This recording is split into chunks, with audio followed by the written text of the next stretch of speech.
corner of Glory Land, in the shade of a tree of life that in may ever stand, where I can just hear the angels sing and shake Jesus' hand. Lord, build me a cabin in the corner of Glory Land.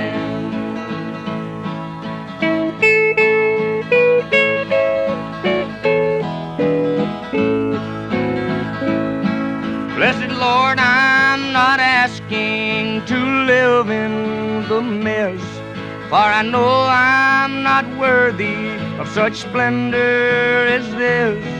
But I'm asking for mercy while humbly I stand,